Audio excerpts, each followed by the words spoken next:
Hi there, my name is Luke. My name is Maylee. Today we're going to give you a brief introduction into the world of Brazilian Jiu Jitsu. We're going to explain a few of the basic ideas, styles, and we'll show some moves. So strap in and get ready. Hopefully y'all will have a good time with us. Okay, to begin, Brazilian Jiu Jitsu. What is Brazilian Jiu Jitsu? Maylee, when you do Brazilian Jiu Jitsu, do you punch each other? No. No, it's not a striking art. How about, do I pick you up and throw you down in Brazilian Jiu Jitsu? No. No. Brazilian Jiu Jitsu's main techniques are all on the ground. Once you've been taken down, now how do you defend yourself? It's really great tool to have in your arsenal belt, especially if someone tackles you on the street. How do you now get away? How do you control that person? How do you put them to sleep? These are all the things you learn in Brazilian Jiu Jitsu. If you're wanting to learn how to strike, how to take someone down properly, you need to learn a different type of martial art. It could be boxing, kickboxing, wrestling for takedowns, judo for throws. There's a lot of other mixed martial arts that you might see in UFC. But Brazilian Jiu-Jitsu's main thing is ground control and defense. So, we're going to talk a little bit about now Brazilian Jiu-Jitsu self-defense, Brazilian Jiu-Jitsu sport. So over the years, Jiu-Jitsu has gotten very popular, and so now we have a lot of cool techniques that people do to get points, to get points in Jiu-Jitsu, like sweeping someone over or maybe controlling someone in a certain position, which is all great, but you learn these techniques to trick your opponent so you can score points in a match. The other side of it is street defense, and those are types of things like, hey, this person might punch me in the face. So is the move I'm doing going to protect my face from getting punched? When you learn Jiu-Jitsu, some schools focus on self-defense aspect. A lot of them focus on the sport, but as you're learning the sport aspect of it, you are still learning self-defense, so don't worry too much. Just be aware that when you're doing a move, maybe ask the question, can I get punched in the face here? And that might be a good way to kind of gauge what you're learning. All right, Maylee, do you have anything else to add about Jiu-Jitsu? You should always keep trying even if you get it, even if you make a mistake, because this is not going to affect anything until you're out actually doing something. Very good, yeah. So it's always a good idea to practice and learn, and don't be afraid to make mistakes, because everyone makes mistakes. Let me talk about the belts. So, and the outfit I'm wearing. This is called a gi. It's kind of like pajamas, but sturdier. The collar here is really thick, and I'm wearing a belt. Underneath my gi, I have what's called a rash guard on, and I'll talk about that in a second. But in Jiu-Jitsu, we have different color belts for adults. So there is a white belt, a blue belt, a purple belt, a brown belt, and then a black belt. So 5 main belts. Now you'll see I have these little stripes on my belt. Some schools do stripes, and when they do stripes, they'll do 4 stripes, and then you're up for a promotion to your next belt level. But not all schools do stripes, and different schools, they decide different criteria maybe for what your ranking should be. So don't get too worried if you've been a white belt for a long time or a short time, and you want to get promoted. That's cool, but at the end of the day, we're all just trying to learn Jiu-Jitsu. Okay? Now, so this is gi. Maylee's wearing a white belt, I'm wearing a purple belt. We're going to take off our belts. No gi.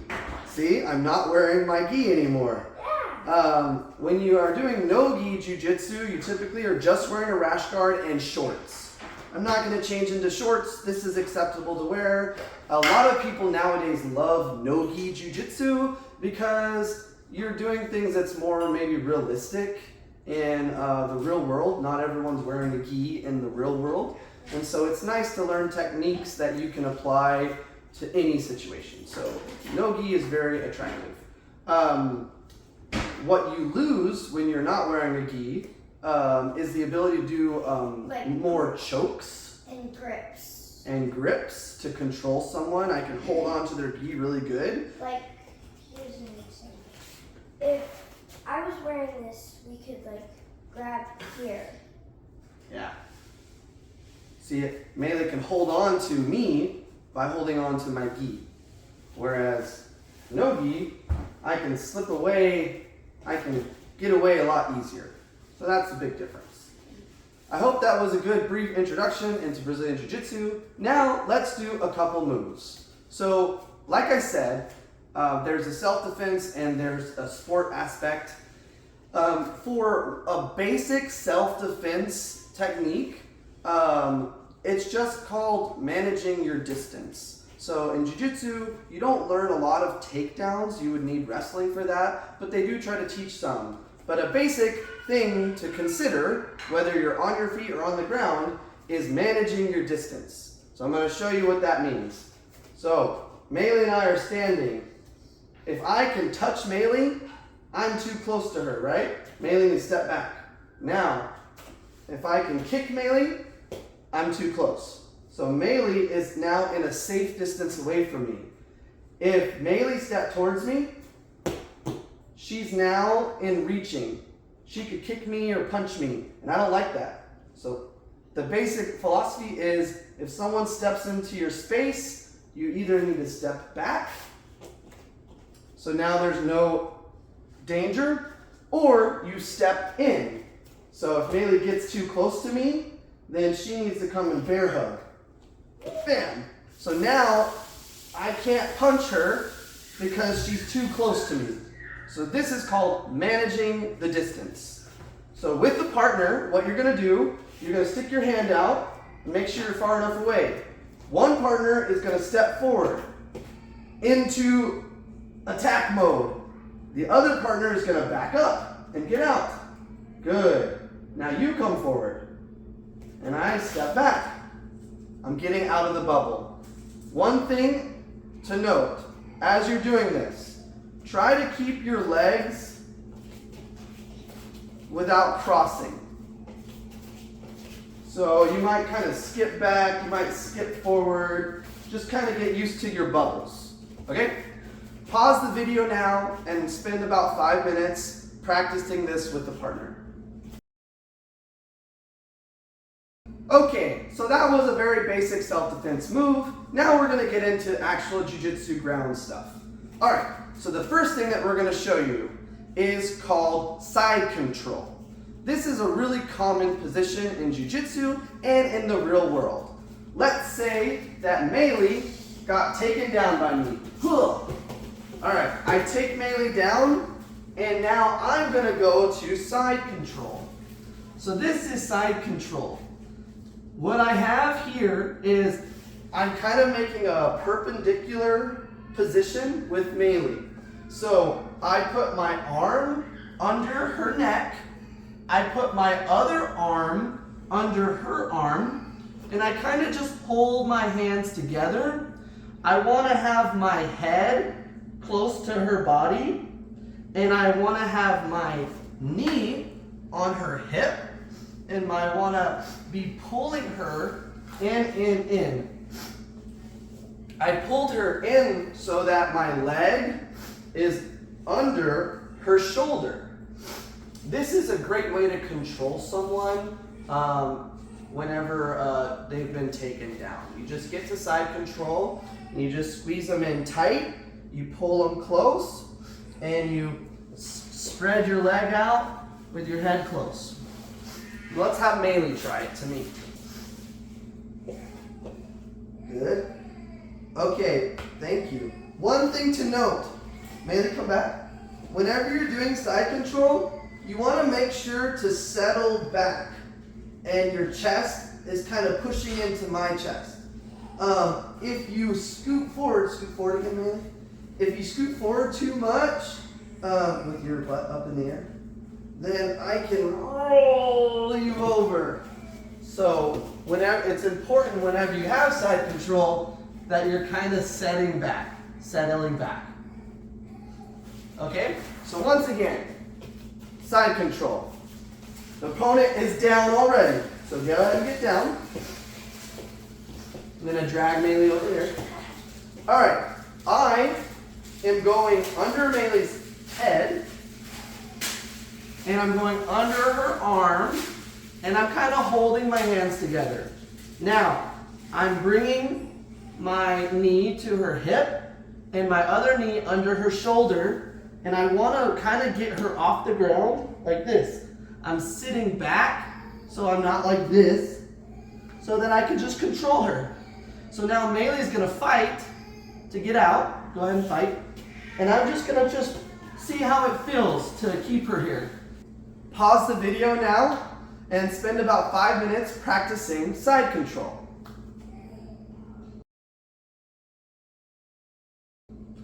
Okay, you might have noticed as someone was resisting that you couldn't hold them there for very long. So when you're doing side control, it's really important that you move and get used to that person fighting you. So there's a couple techniques that you do without a partner. I'll show you. So we're into side control. I'm holding them. If they're squirming and moving too much, there's going to be a moment where I'm going to go like this, and then I'm going to come back to side control. So Melee, come on down. So I've got side control, and Melee starts to turn to me. That's a good opportunity to sit out and hold her like this. But then I can settle back and come back to side control. Okay? Pause the video and spend about 5 minutes just working on side control and then sitting out if your opponent starts to turn in. So we just talked about basic principle of side control. The next thing I wanted to just talk about was taking the back. And you never really want someone behind you. This is a bad situation. The person can choke you, they can punch you, hit you. You never really want someone to take your back. But we're going to show you how to take someone's back, okay? So Melee, go ahead and sit down. So just for demonstration purposes, to take someone's back, I'm sitting right behind them. I have my leg inside, my leg inside. I bring my one arm over the shoulder and one arm under the shoulder. I hold close and I put my ear next to their ear, kind of like so they can't move their neck. Actually, you don't want to do this. You really want to look away and you want to kind of put the back of your head next to their ear. All right, this is taking their back, okay? And I'm sitting up in a position right now. Now, they might like roll around. If they roll around, that's okay. You basically, whatever side you fall to, I bring my leg up and I push on their leg. And then if Melee goes to the other side, I bring my leg up and I push on their leg. Okay, this is just keeping control of their back. All right? So once again, Melee, sit down. I have my legs in. I have one arm over the shoulder, one arm under the shoulder. I've got my head close to their head so they can't turn. And then whichever side we fall to, I bring my leg up and I push down. And I just hold them in. Okay? Get with a partner and spend about 5 minutes just practicing holding someone's back. Final thing we're going to show is probably a really popular move. It's called rear naked choke. Do you have anything to say about rear naked choke, man? Yeah, you're probably going to have lots of fun with this one. Yep. All right. So we're going to start in taking the back position. I have my legs in, arm over, arm under. So I'm already here, and this is the perfect setup for the rear naked choke. And once again, I'm just showing the basic idea. There's a lot of tricks to this, so don't critique me too much. So once I'm here, I can hold this person's arm so that they can't fight.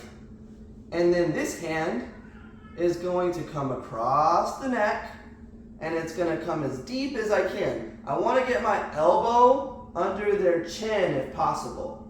Once I have this position with my head down, this other arm can let go, and I can come behind her head and keeping my hand kind of on my shoulder, like this.